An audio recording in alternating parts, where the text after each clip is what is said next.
question, do we owe Brookfield more money? And prefacing that question, should Solterra homeowners or the FRMD board decide that answer? I am incredibly sad that this question has generated anger and acrimony among neighbors. There is nothing personal about it. We respect and appreciate the hard work of our FRMD board members. We simply disagree with the path they are choosing. Allow me just a minute to provide some history. 4 years ago, John Henderson and I were part of a large group of area residents that opposed car dealerships on Dinosaur Ridge. Quite by accident, while researching the dubious financial dealings of the landowners, 3 dinos, John stumbled across early and troubling records of Mount Carbon and Fossil Ridge metro districts. Fast forward, like uncovering dinosaur bones, extensive digging since then has revealed more about the beast. We decided to bring this information to our neighbors, period. No one on our team will seek or accept a position on the FRMD boards. We ask you to respectfully consider the facts. Then ask yourself, do we owe Brookfield money? And who should make that decision? The taxpayers or the FRMD board members? Now I'd like to introduce John Henderson, Paul Tesser, and Gary Greaser, who will share their research. Good evening. We plan to wrap up in 50 minutes, but we'll be happy to stay later if there are additional questions. Thanks again.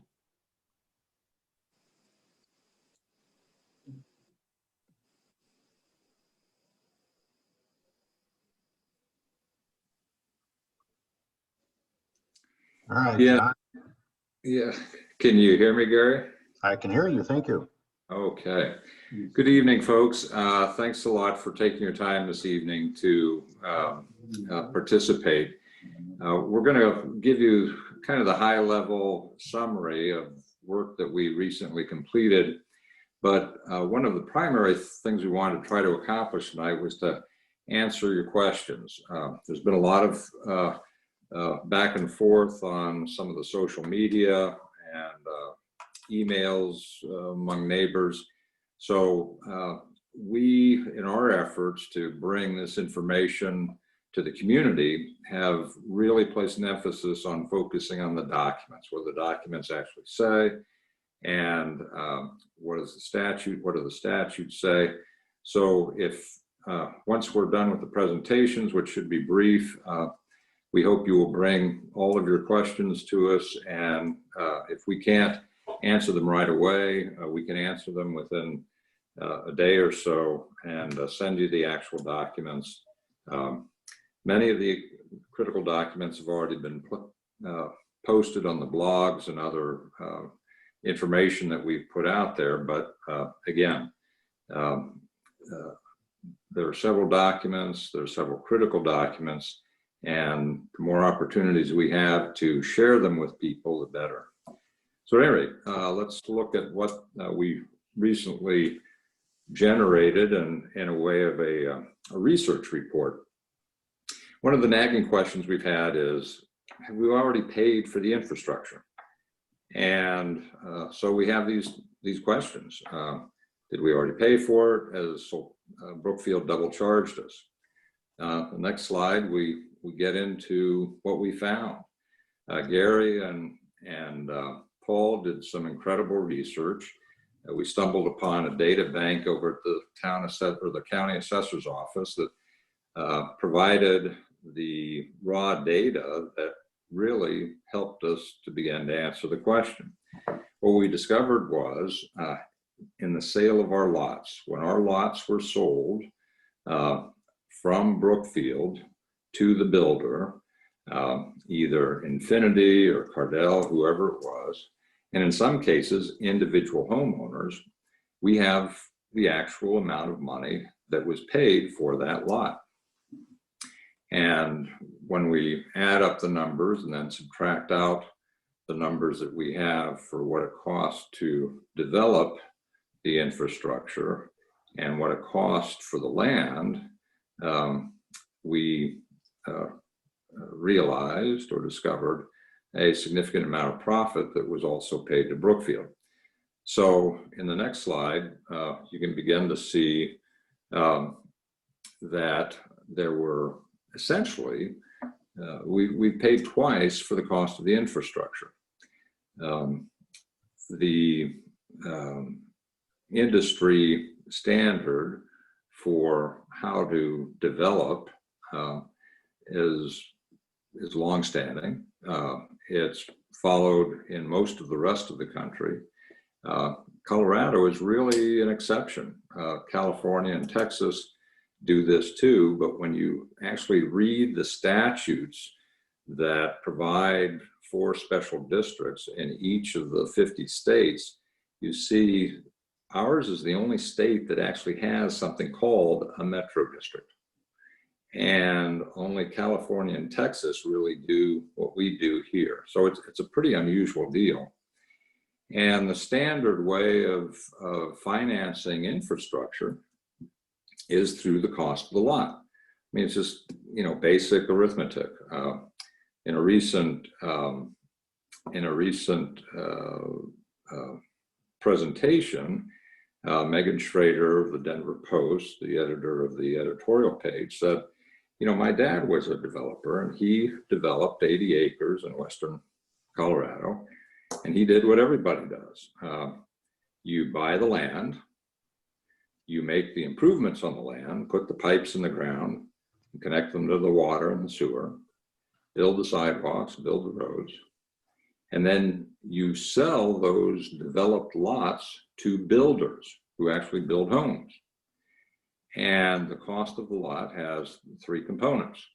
The first is the cost of the land, the second is the cost of the infrastructure, and the third is the profit to the developer. What we found in putting all the information together, we had very good information on the actual cost of the infrastructure. Brookfield told the city of Lakewood that it was going to cost them $37.8 million to put in the infrastructure. And we can verify that figure because the Colorado construction industry says it's about $30,000 to $40,000 per lot to build the infrastructure. And $37.8 million divided by the number of lots that are currently occupied equals about $32,000 per lot. So that's a good number. And then we know from the bankruptcy records that the cost of the land was $4.3 million on top of Mount Carbon. And I think others are going to get into the detail on Mount Carbon, but the bottom line is Brookfield paid $4.3 million for the land. So you'd subtract those two numbers from $118 million that they received for the cost of the lots, and there's about $76 million of profit. So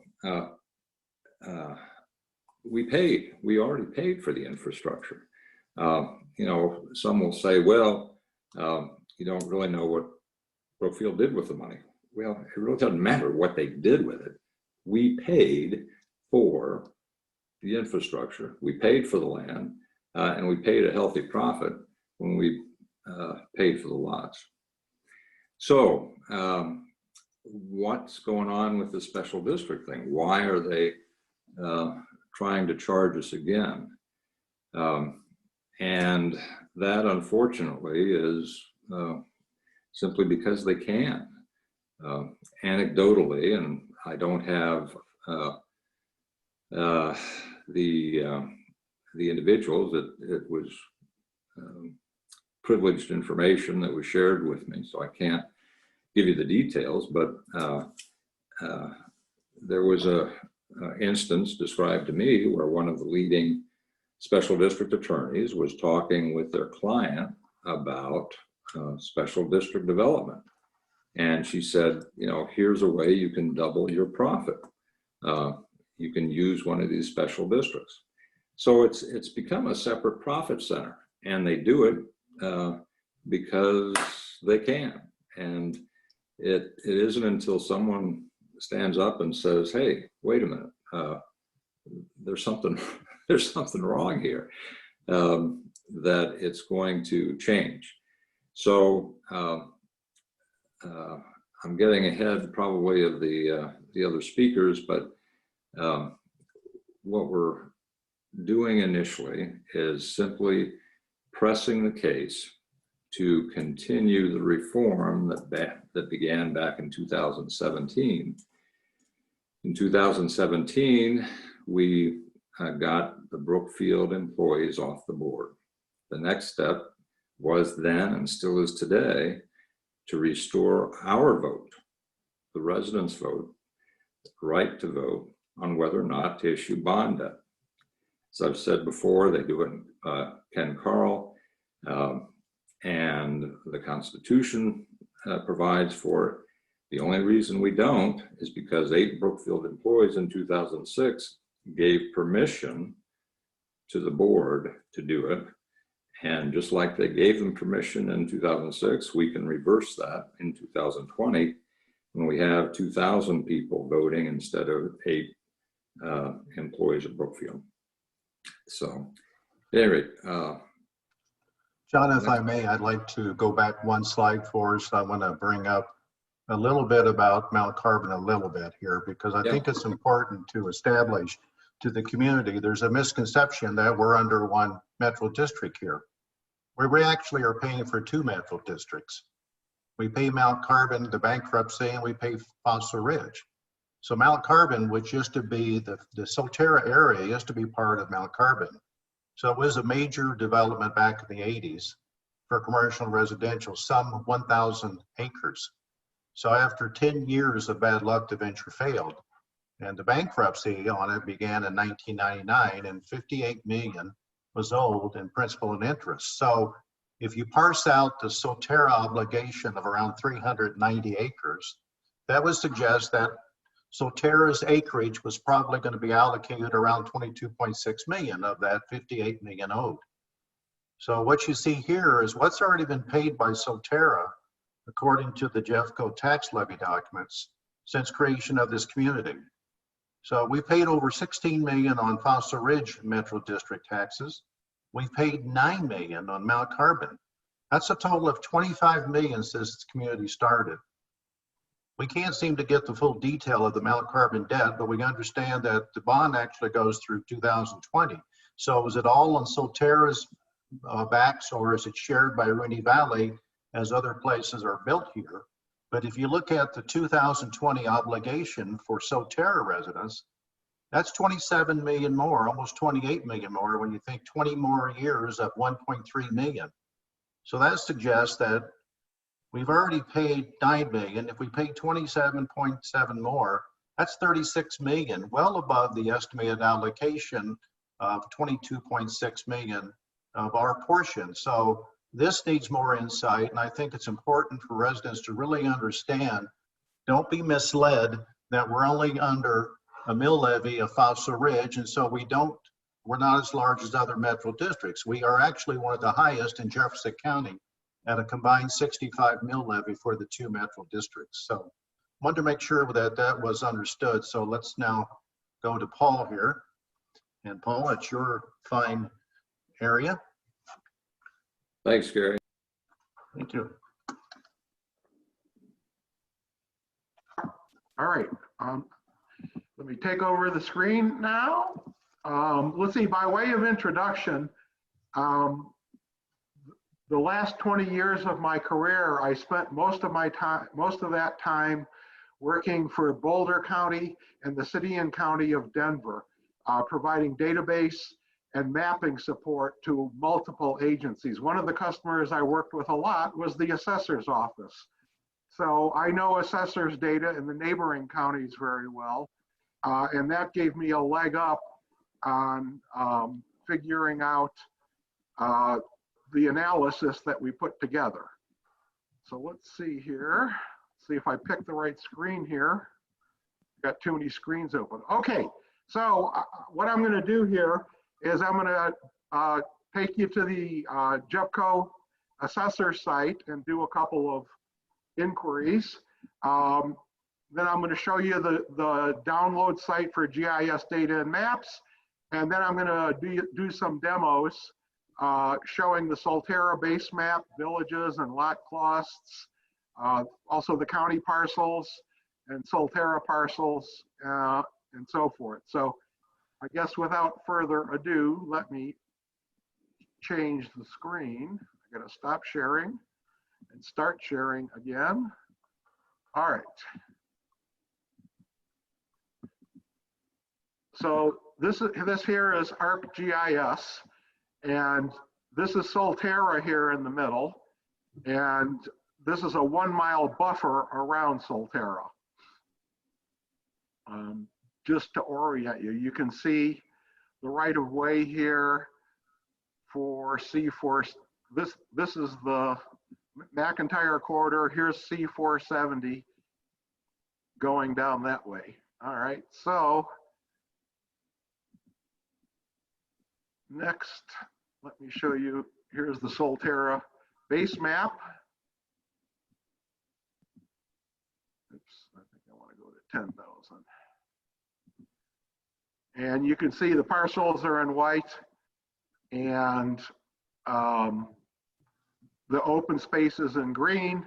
The future development potential land is in red, and the roads are in black, and then in gray, you can see the alleyways in the townhouse area.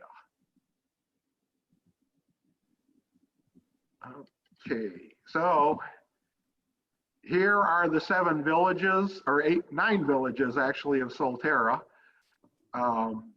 Just to orient you, this is where the townhouses are currently, and there's a lot of townhouses going in this area here as well. Here we have the lot costs, and you can see the ones in red are $168,000 to $355,000 each, and the cheapest lots are down the townhouses starting at $49,303. So they're color coded by ranges. One of the things this is good for is, you might say, well, gee, some of these, why are they so expensive where they are? So you zoom in and go, oh, these 2 lots, you know, this only have like 1 neighbor, and they're backing on a little bit of green space and so forth. So those make sense. This one here, I'm not so sure. So we can QC the data and make sure we have the right lot price by looking at these. I can't believe this one down here is that expensive, but it illustrates the data in a nice way. There's the street labels. Okay, and for the last portion of my mapping demo, let's just go to the layout view. Oops, ha ha ha, it moved. Who moved my map? Who stole my cheese? There we go. Well, it seems to have a mind of its own here. All right, well, that didn't work very well, but for a live demo, that's not too bad. Right. Now let me go to the database portion of the analysis. We loaded, oh, you know, I never did the Jeffco portion, did I? Oh, man. Okay, well, here's the database. I'll show you where it came from later. You can see this is the schedule number, which is the identifier for each property and portion of the address shown. We have 3 data items for each deed. This is a special warranty joint tenancy deed, and you can see they sold this house, or the house was worth $619,800 in 2015. You can, going backward in time, you can see there's a special warranty deed of $206,700 in 2014. And there's also a plat recorded in 2013. So the 206,000 appears to be a pretty good lot cost, but there's actually 2 lots on here. So you can see we've cut it in half as for our estimate on the lot costs.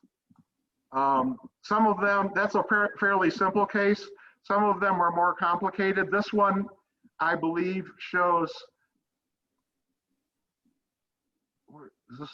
5.95 million, and it's actually 53 or 54 lots. So we've allocated the cost across all of the lots. So this gives you an idea of kind of what's in the database. There's tons of information. Now let me go back to what I was supposed to start with. Maybe it'll make more sense now coming. So Paul, that was the data that shows what you're going to be showing now, right? That's the data that we use to show. Yeah. So, okay. So here we have, this was that one that had 2 lots. I'm going to go to the assessor's website. If you just scroll down a little, and you can see it's Jeffco US Assessor. If you scroll down a little bit, oops, there's a button for property search. I'm going to do it by document number, and I will paste that document in here. And you see down below the 2 properties that are on that. I don't know why these 2 were broken out. Maybe Cardell had contracts on these 2. And so they got them ahead of time.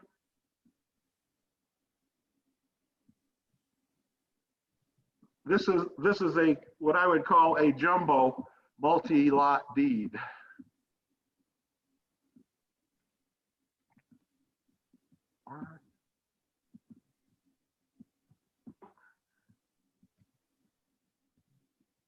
So you can see there's 54 properties on this. In terms of the data download capabilities, this page here, there's links to it on the assessor site, but you can get GIS data. If you download this file here, parcels.zip, it includes a DBF file of the entire database of the assessor. And I think I'm over time now, so I am going to stop sharing and turn it over to Gary. To me, okay. All right, so this is where we're at. So what does this research show on the lot fees? So what we're doing here is, first of all, thank you, Paul, and thank you for those attending tonight. So what does this demonstrate? So we only went after what was called the special warranty deed transaction between developer, whether it was Karma, Solterra, LLC, Brookfield, and the builder, and what John mentioned before, the private party that built their own house. And we can quantify some 118 million in occupied homes for lot fees. So the 118,861 you see there in green is our conclusion of the sum of all lot fees. So the grid provides averages by village, the gated block and 1 through 6, and we broke 7 up into 2 pieces because it's Cardell and it's Brookfield. So we could tell through the documentation that we found in data and actual online verification, we never could find anything on Brookfield. So the assessment is Brookfield as a builder and a developer didn't charge themselves, but you have to believe the home upcharge was there. When you look at the grid itself, you'll see the lots by village, village and the documents we found. So we had very, very good penetration on the docs found and how much they estimated. When you look at a village like one where the 77% sample seems to be less, most of that is because the data that we get from Jefferson County on the download limits the number of documents to 4. When you go online, you can see everything that applies to a home.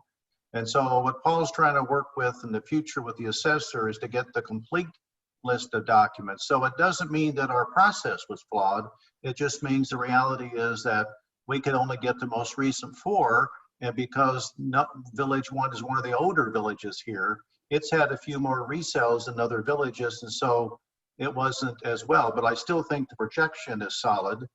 So what you see there on the green is 1,163 of the occupied homes, and kind of dismiss the 81% sample there because that's including the Brookfield where there is nothing. If you look at our sample without Brookfield, it's over 92%. That's a pretty good sample of getting documents that can validate our claims of what the lot fees were. So that's occupied homes. So where do we go from here? Well, we're speculating, and the footnotes below, that no documents were found on Brookfield homes because there was no charge through a deed. But again, the belief is that it was charged to the house cost. If Brookfield would have charged in Village 7 at the same lot cost as Cardell for their signature and duet homes, that would have added another $7.5 million. Cardell, we know, has 35 more townhomes to be built in Village 7. So that's another 1.7 million. Cardell has 82 more townhomes on Village 8 that Paul showed you on his map. That's another 4 million. And we know Brookfield has 72 single homes planned over there right now. They're building quite a few of them already on Poppy Street over there. The average we used there was 123,000 because if you look at the grid above, the 123 on a single home is very conservative when you look what's happening in the other villages. So that means that in our estimation, that's another 23 million. And so we really believe the overall lot cost is close to 141 million. This is the visual. I think this is similar to what Paul gave a while ago. This is kind of an average by village of our data from the grid. Pretty straightforward and simple. Pretty astounding when you look at the numbers here based on what John had shared earlier about industry standards being anywhere from 30,000 to 40,000 for infrastructure, and the fact that Brookfield told Lakewood that it was 37.6 on infrastructure cost at Solterra. So how do we get to these kind of numbers and lot fees? So what's our conclusions? What do we believe and what do we know? We really believe that Solterra homeowners have already paid Brookfield 118 million in lot fees. So we believe the infrastructure cost has been paid. And as we mentioned, the lot cost fees range from 50,000 to 335. If you want to look it up yourself, you can go on to the Jefferson County site, what Paul demonstrated. At the same time, we have detailed data on Rooney Valley News to see. There's 30 pages of data there that you can find your own address if you want to see your own document. Brookfield formalized its cost as 37.8 million. We know they paid 4.3 million for the 390 acres. So we're speculating that is, actually we're not speculating, we believe they're close to 76 million in profit on occupied homes. If you do full build out, it's close to 100 million. So we firmly believe Brookfield is double charging. The interesting thing is now we got Brookfield demanding 41 million from a document that was obtained last November of Brookfield corresponds to Fossil Ridge Metro District Board. And they're basically saying that there should be almost 41.8 planned in the 2021 budget for paying more bonds. That's the actual document. So the board has disclosed some 10 million that they're thinking about doing a bond on right now, but Brookfield has said we owe 41 million. The board hasn't shared if it's 30 or 40 years, but we got to believe they're going for 40 because they're trying to minimize the additional tax burden each year to residents. But at 40 years, that's 3.5% for 1,163 homes, equates to 66,000 more per home, or 1,650 annually. We really believe an independent forensic audit would cost 150 to 200 per home one time. So we believe it is time to challenge Brookfield on what the claim is owed through an independent forensic construction and financial audit. And we firmly believe if we go forward, refinance the current bonds, that will save over 500,000 a year. Let's use some of the savings to pay for the audit instead of arguing so much that we're going to cost this community with so much with legal fees and everything else. We've got to find the truth before we allow more bond debt with Brookfield. So with that, Linnea, JD, I'll open it up back to you guys. So we've been talking a lot, and I think I see a question from Don. Don, would you like to ask your question, or do you want me just to go ahead? I can unmute you if you'd like. You're unmuted if you Go want. ahead and read them. I'm just curious. Okay, sure. Okay, so Don's asking, if we go through our closing document, should we expect to find a line item identified as lot fee, development fee, or something similar, or is it just buried in the purchase price? If it is itemized, what should we look for? You're saying Brookfield made about $76 million profit in developing the lots. Didn't they also build many of the homes and make another huge profit? Well, I would say, based on my experience, I've been here since 2010, there was never an itemized lot fee on the closing documents of purchase. But I firmly believe that the price that was charged to Remington to develop our lot was a price that Remington had to pay. They had to overcome on the final purchase price of our home and the patio area. But I've looked at our document and it's not itemized on the document, no. The only place it's actually documented is in the deeds and the document numbers and the sales amount, which is what we accessed. So if you look at the report that we put together, there's a 31-page spreadsheet that lists the 900 some homes that we got data for, documentary evidence. You can see how much the builder paid for the lot from the general developer, Brookfield. Yeah, and I'll just, go ahead, John. No, I was just going to add, and we've also had conversations with individual homeowners who actually built their own homes. That is to say, they bought the lot and then retained a contractor to build the house. And we confirmed that the number they paid is equivalent to the number that's recorded with the assessor office. So it's just a triple check to verify, you know, that's good data. I mean, that is the record, the official record of the transaction. And both parties have an incentive to truthfully and accurately report how much money was paid for each of those lots when they filed the deed with the assessor's office. Yeah, I'll just add, I'm going to take it back to, you know, my experience of signing closing documents. I asked this question and somebody told me that they read every single line on their closing of their home. And I just find out very outlandish. Now, if you were going to read every single line of your closing, you would be there for probably 4 hours, because as we all know, when you're doing a signing, it's very, very tenuous. You have a stack about this big. So to me, the idea of disclosing all of that information is difficult, if not hard to understand, because you don't even understand those concepts when you're signing lots. The one thing that I remember someone telling me was, well, your realtor needs to disclose that you live in a metro district. Okay, what does that mean though, right? It doesn't speak to the metro district abuse that we're trying to expose by developers by trying to double charge and actually doing it right now to make a larger profit. This is what we are exposing at the legislative levels through John's help and others, Lene and everybody else. There's a lot of other communities are exposing this. And so while you ask, is this disclosed on a line item in your closing documents? I never saw it. If I did, I wouldn't know what it was to begin with. So that exposure is really what we're elevating here a lot of times. And I'll ask Bob Priest's other question, which is, why would the Metro Board not agree? Do we know what they think about these numbers? I'll just say, I've been living here 5 years, I believe the board has never shown these kinds of numbers except in what they do. They did a financial, I think it's a financial board or however they did it. They do their own meeting where they go about, but some of us have not been admitted to those meetings. They will not allow us in. So I don't know if they know these same numbers, if they have these same numbers, and if their numbers even fit with ours. Maybe others have some response to that.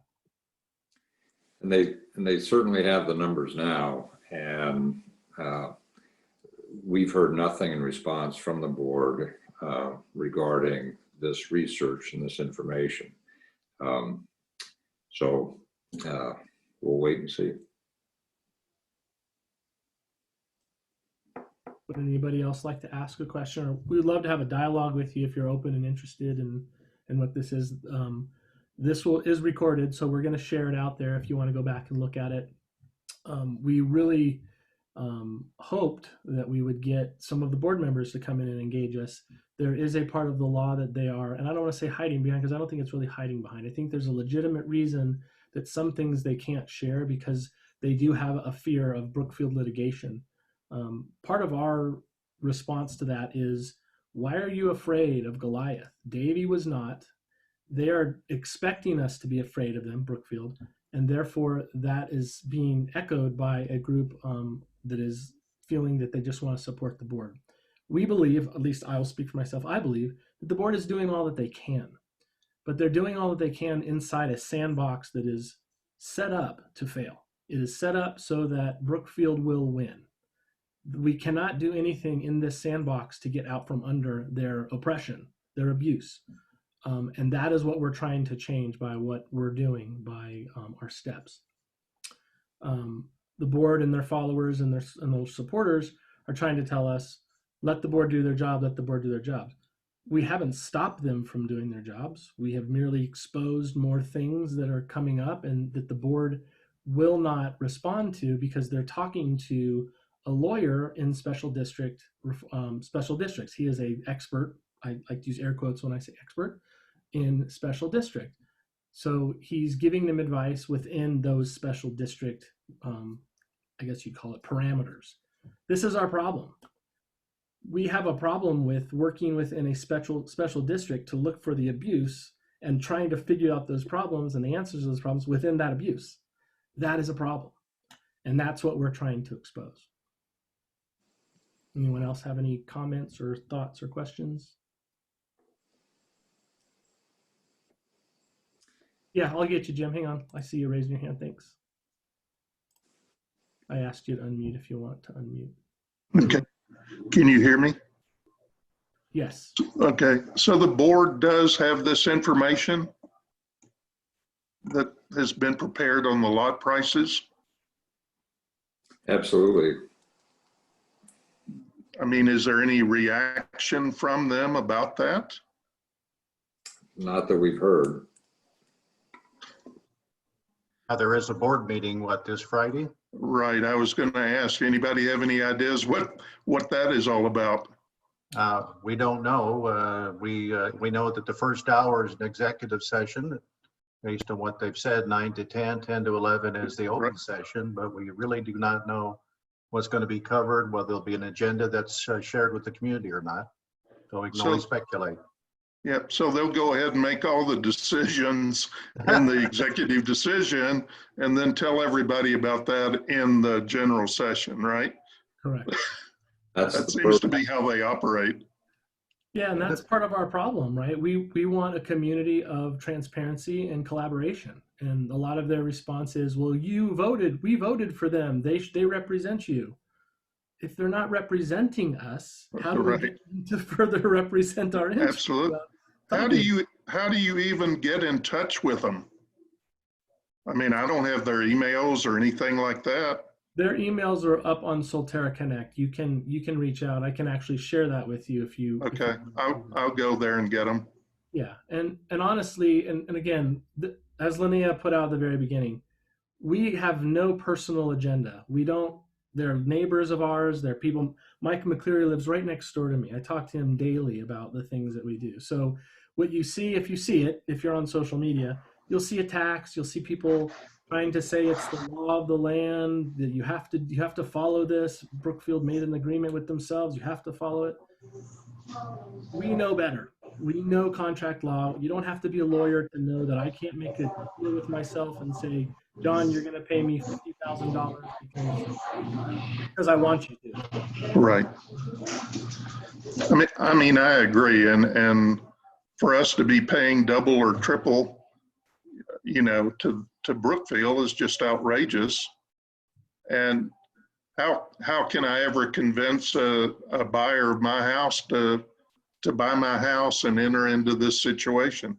Well, the funny thing, Jim, and I don't know about anybody else, but a lot of people don't know what's going on. Well, I'm sure, yeah. They claim that house prices will be affected by this. Person right across the street from me sold his house for $100,000 up what he bought it for. That's a pretty good profit.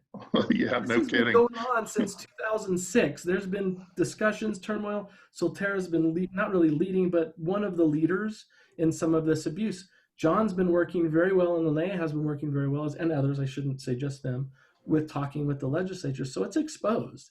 This idea of fear-based rationale is a really cathartic exercise that I believe people are trying to get you to follow, which is don't do what's right because of the fear of this. Don't try Right. to expose the truth because of the fear of this. It Well, reminds it's me. a fear campaign. Absolutely. It absolutely is. So, I mean, we can get back and forth with a lot of, why we're doing what we're doing and Right. what we're hoping for, but it's yeah, black and white.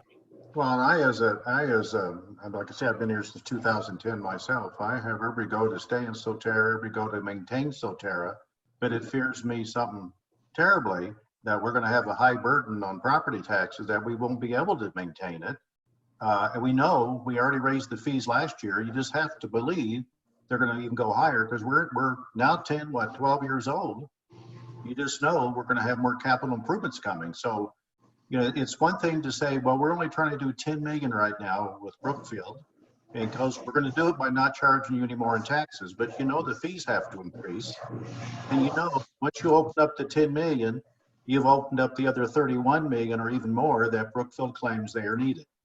And to me, like JD says, I think it's time for this community to invest in a small price of $200 a home, maybe at the most, to do an independent audit, to enclose some of the research that we've done on our own without doing that.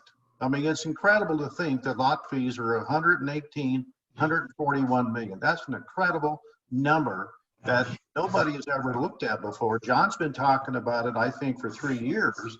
He's always questioned, did lot fees pay for infrastructure?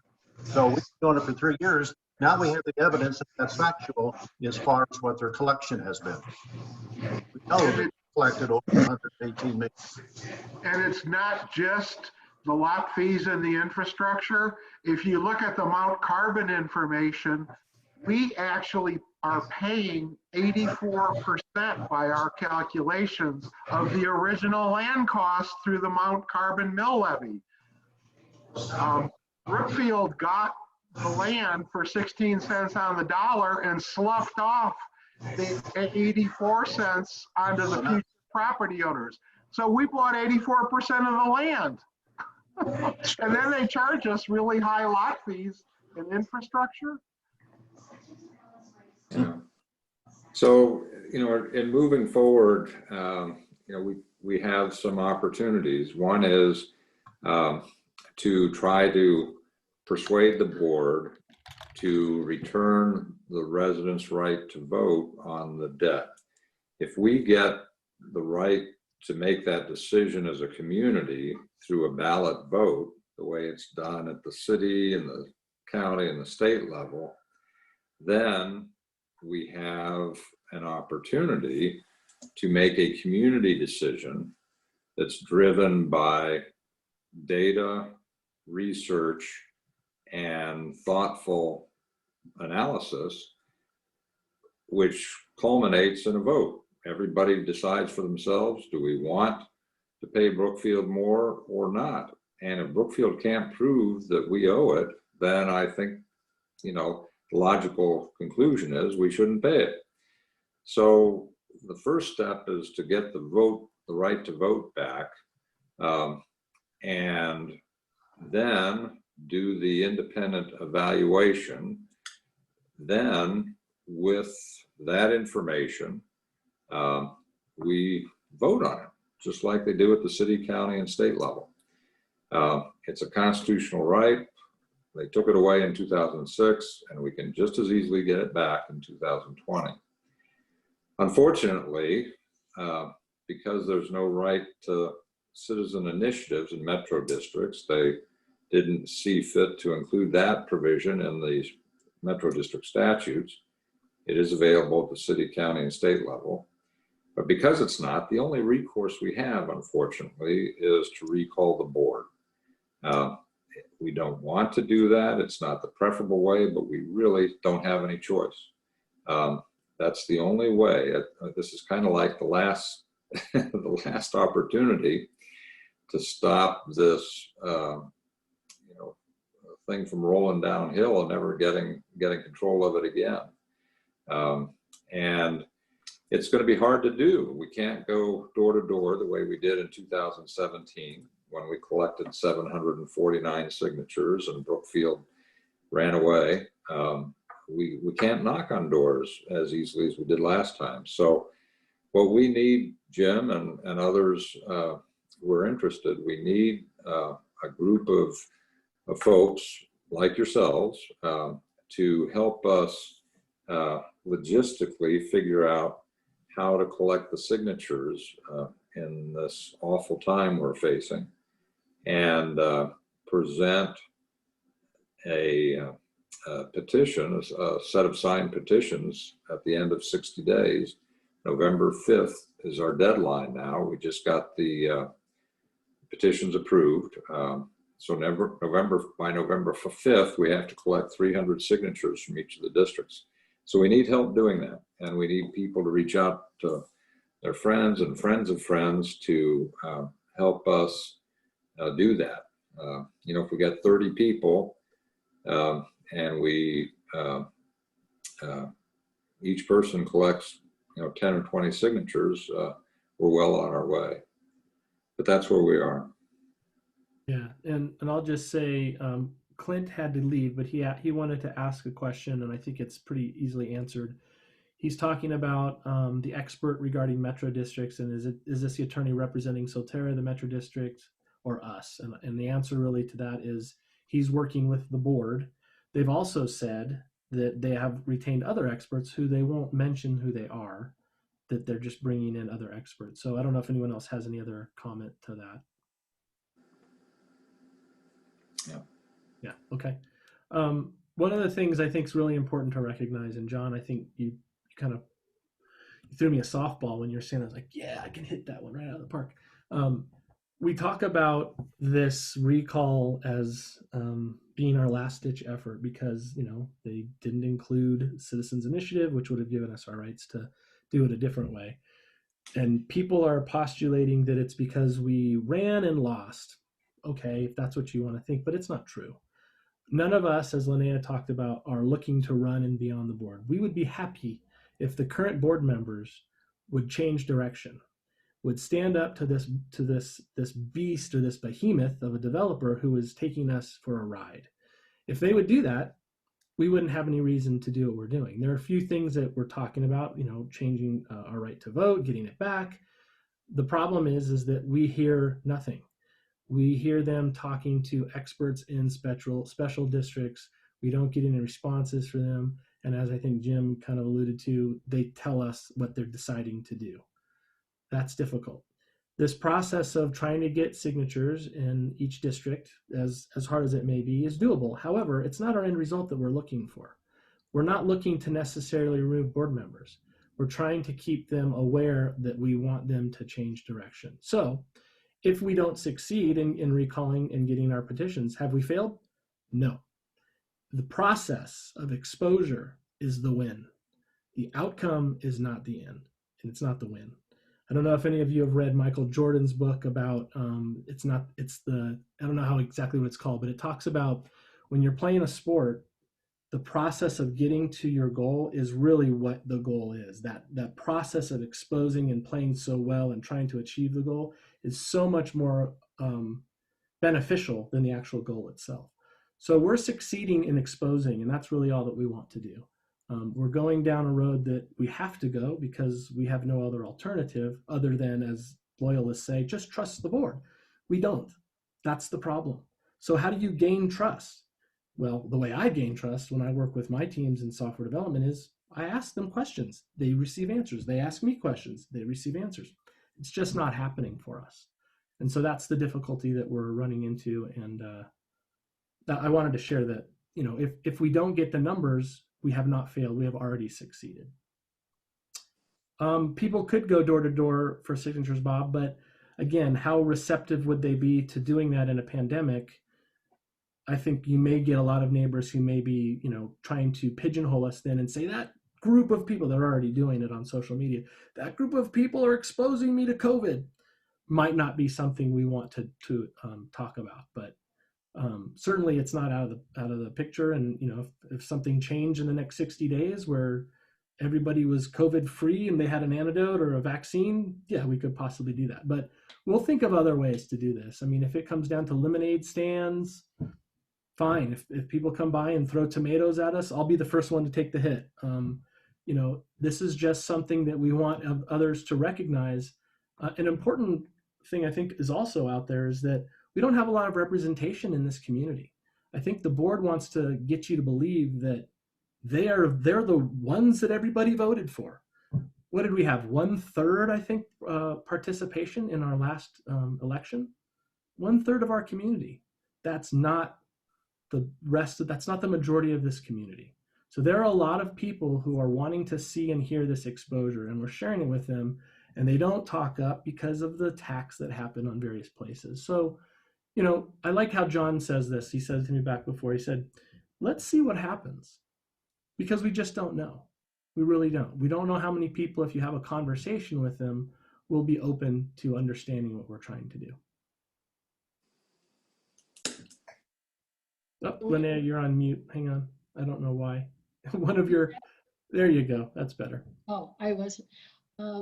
We understand it's difficult to express your opinion on Nextdoor because we have all tried, and there are attacks.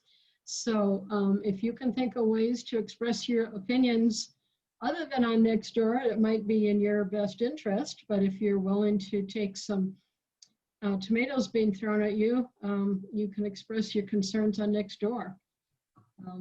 But we appreciate your interest, and we hope you will do what you can to help us. And a couple people joined late, so I want to say, if you're one of them, feel free to stay on in case we can answer questions for you.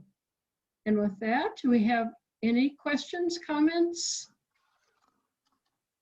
Was this helpful? I'm going to unmute everybody so you guys can talk. Hold on 1 second. I want to ask if people feel this was helpful and if they would like to hear this again. Give me 1 second to unmute everyone. Okay, so I asked you all to unmute if you'd like to share. I'm really interested if these are a waste of time. We could always just record these ourselves and put them out there. I'm interested in feedback on how you would like to see these go forward.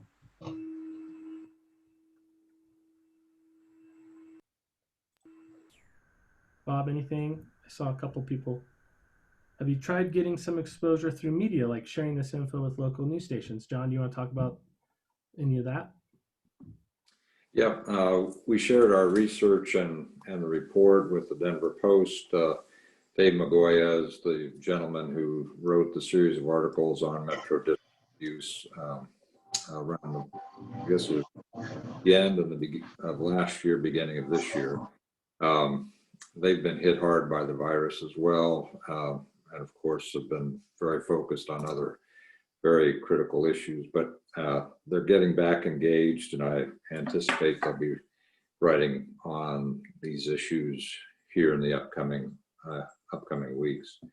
But as you know, as JD and others have mentioned, based upon prior experiences in other communities, but most recently in 2017 when we knocked on doors, I'd say 50. I got 200 signatures, and I'd say half the time I knocked on the door, nobody answered.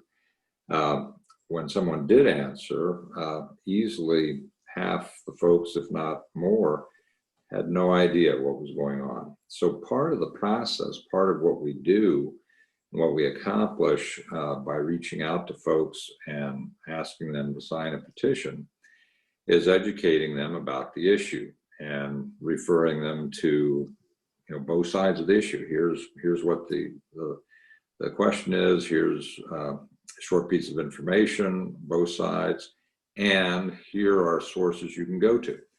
And then they can make a decision. And I went back and got signatures for folks that wanted to think about it. So this process of collecting signatures is still an extension of what we've started most recently and back in 2017. The process is education and bringing everybody up to speed and giving them the choice. Right now, the board's making all the decisions and they're not being transparent about the process and about the options. We, as the taxpayers, we as the community, we as the voters have to be the one who are making those decisions, and we can't do it unless we know what the choices are and we're educated about the pros and the cons of the options. So that's a big part of what we need to do. And unfortunately, no one else is doing it. So we have to. And, you know, people ask me, why are you doing this? Why are you spending all this time? And I say, I can't sleep at night. If I know all of this and it's in my head, I have to share it. I have to let other people know so that we can make informed and responsible decisions about the financial health of our community. And that's all we're doing. You know, this isn't personal. We're not trying to attack anybody. We're just trying to educate and make good decisions. So we need people, we need help. And please, if you're at all interested or willing, you know, to help, please let us know. You can send a note to that email address, or just contact one of us offline. And just we're going to be mobilizing here in the next week. Some folks are taking some time off, which is good because we've really been working on this report pretty intensely over the last 2 weeks. But after we get everybody back, then we're going to be working on this to get as many signatures as we can in the next 60 days, and try to make a difference and restore our right to vote. So Gary, we can share your presentation with the recording when it comes out, and we'll put that all out there. And it might be good to do a follow-up to the emails that you sent out. Wow, I look really dark. I didn't realize how dark my room looked. So that they have it if they want to go through it again. I know when you sometimes see a presentation, it's, you know, too fast and you want to spend more time. So I think that would be a good idea for us to do. Yep, we'll do. Yeah, I don't see any other questions or anyone else wanting to. You can unmute yourselves, by the way, if you do have something to say. We did say we'd limit it to 50. We're coming up on the hour, and we want to be respectful of everybody's time. The nice snowstorm in the summer, it's the first for me. Really kind of neat here. If you look outside your window, it's, you know, got some nice snow that'll be gone probably in a day and a half, which is pretty remarkable about our community. I have nothing else other than, you know, letting people know that we're really trying to expose and get back our rights and not give a developer 3 times the amount of money they should be getting. And it's not very easy for us all to know. When you get your taxes, you just pay it. And if you really know what you're paying, and then you know all the things that we're trying to expose and show you, you may want to limit that ability to not get raked over the coals, as I like to say. So I don't know if anyone else has any departing words, but those are mine. I'm good, but thanks for everybody's participation this evening. And again, if we didn't, every time somebody else says, I think there's something else I didn't say. We want to continue doing those, right? The whole purpose of town halls is to continue to have conversations. So as we do more things, and of course we'll be really focusing on the effort that we're going to be doing. We may do another town hall that talks about you know, coming and helping out. And so if we can set one of those up and then you join those, we'll talk a little bit about what we're planning and doing. You know, what days we'll be out at the lemonade stand, or what other options we've chosen to do. Linnea, anything from you? Oh, thank you. We'll hope to hear from you and see your support. And thanks for sharing the word in any way you can. Special thanks to Gary and Paul for all their research. Right. Great research, guys. Gary and Paul, thank you so much. Okay, have a good night. Stay safe. Good night, everybody. See you. Thank you. Stay warm. Bye.